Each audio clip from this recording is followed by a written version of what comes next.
The Scottish people have come to be known for, among other things, their disdain for Donald Trump.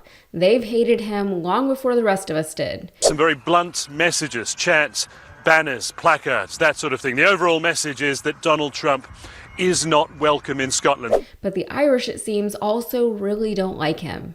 And perhaps that shouldn't be surprising. The Emerald Isle, known for its immense, lush greenery, is home to one of Trump's golf courses.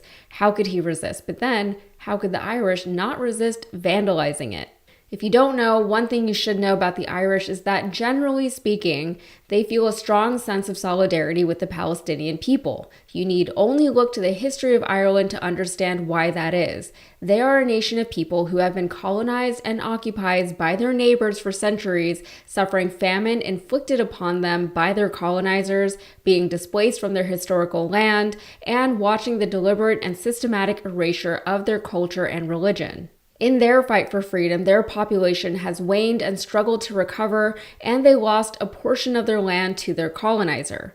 For these reasons and more, the Irish tend to recognize and support similar struggles around the world, even when the rest of the world is hesitant to acknowledge them, including the struggles of the Native Americans and the Palestinians. Many Americans didn't like President Biden because of his nearly non-existent defense of the Palestinian people, but Trump has proven to be even worse than Biden in this regard, as many of us expected he would be. Not only has he continued to arm and fund the Israeli forces, he's talked about turning the Gaza Strip into another billionaire's row, the new Riviera, complete with golden statues of himself greeting his non-Palestinian guests.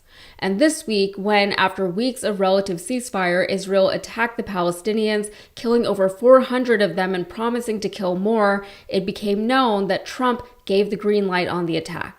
Well, the Trump administration and the White House were consulted by the Israelis on their attacks in Gaza tonight. And as President Trump has made it clear, Hamas, the Houthis, Iran, all those who seek to terrorize not just Israel, but also the United States of America, will see a price to pay. All hell will break loose. So what's going on in Ireland? According to the Irish Times, the Irish police are investigating criminal damage at Trump's Doonbeg golf course, where a number of greens were dug up.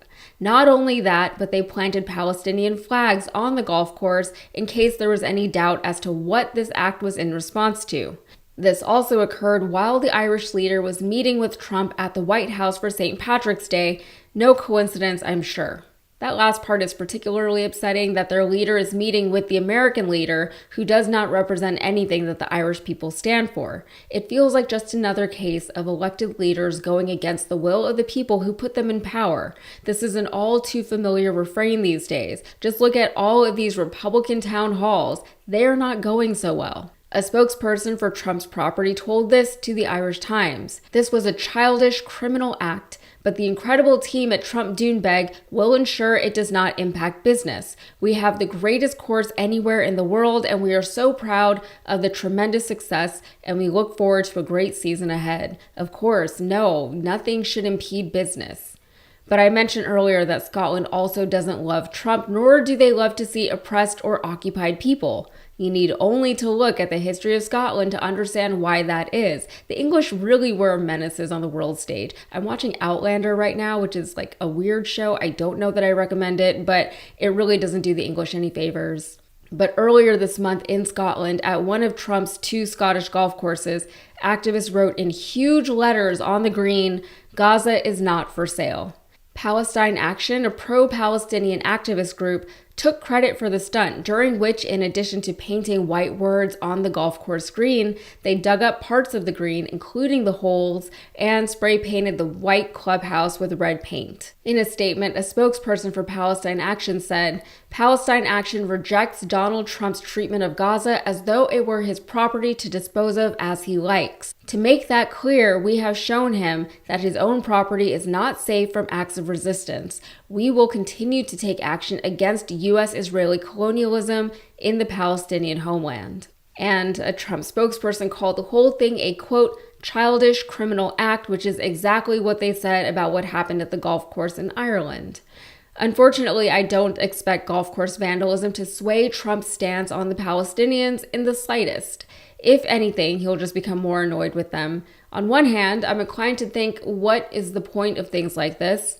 But on the other hand, these acts of protest are often remembered throughout history. These demonstrations, assuming they're recorded accurately, which isn't always a safe assumption, can speak volumes regarding how the people felt about the things their governments were doing. And whether for better or for worse, the past still does inform the future, even if it happens in ways that we would prefer it didn't. Trump has made it clear that he is fully backing Israel as they resume attacks on the Palestinians.